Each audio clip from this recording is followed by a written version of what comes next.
ICC T20 world cup ఇక మరో 4 నెలల్లో మొదలు కానుంది. వెస్టిండీస్ అమెరికా వంటి గడ్డలపై మొదటిసారి నిర్వహించనున్నారు. ఇక ఇప్పటికే ఐసీసీ స్క్వాడ్ను కూడా విడుదల చేశారు. ఈ టీ20 వరల్డ్ కప్లో మొత్తం 20 టీమ్స్ పాల్గొనున్నాయి. ఈ 20 టీమ్స్ని 4 గ్రూపులుగా విడగొట్టి ఒక్కొక్క గ్రూప్లో 5 టీమ్స్ ఉన్నట్లు ఐసీసీ ప్రకటించింది. ఇక ఈ గ్రూప్ ఏలో టీమిండియా, పాకిస్తాన్, యూఏఈ, కెనడాలు గ్రూప్ దశలో తలపడనున్నాయి. ఇక ఇది ఇలా ఉంటే ఈ టీ20 వరల్డ్ కప్ కోసం 6 సీనియర్ ప్లేయర్లు, 1 జూనియర్ ప్లేయర్ని ఎంపిక చేశారు. ఇక ముందుగా వరల్డ్ కప్కి ఎంపికైన సీనియర్ ప్లేయర్ చూద్దాం. ఓపెనర్గా అదరగొడుతున్న సిక్సర్ల మ్యాన్ రోహిత్ శర్మ తన బ్యాటింగ్తో ఎటువంటి బౌలర్నైనా భయపెట్టగలడు.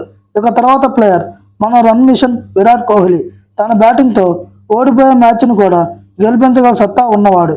ఇక టీంకి వికెట్ కీపర్ కమ్ బ్యాటర్ అయిన కేఎల్ రాహుల్ తను ఏ బ్యాటింగ్ ఆర్డర్లోనైనా బ్యాటింగ్ చేయగల ప్లేయర్. ఇక టీమిండియాలో ఒక 360 ప్లేయర్గా పేరు దక్కించుకున్న సూర్యకుమార్ యాదవ్ తను టీ20 నెంబర్ 1 ప్లేయర్గా స్థానం దక్కించుకున్నాడు. ఇక తన బ్యాటింగ్తో ఎటువైపైనా 6లు కొట్టగల సత్తా ఉన్న ప్లేయర్. ఇక తర్వాత ప్లేయర్ బ్యాటింగ్ అలాగే బౌలింగ్లో అదరగొట్టి అతి తక్కువ టైంలో నెంబర్ 1 ఆల్రౌండర్గా స్థానం దక్కించుకున్న హార్దిక్ పాండ్యా తన బౌలింగ్తో ఎటువంటి బ్యాటర్నైనా భయపెట్టగల బౌలర్ జస్ప్రీత్ బుమ్రా. ఈ 6 సీనియర్ ప్లేయర్లు టీ20 వరల్డ్ కప్లో స్థానం దక్కించుకున్నారు.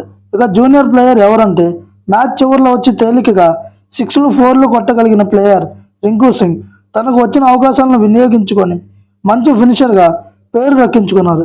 ఇక ఈ టీ20 వరల్డ్ కప్కి ఈ 7 మాత్రమే స్థానం దక్కించుకున్నారు. ఈ వీడియో కనుక మీకు నచ్చినట్లయితే please like, share and subscribe.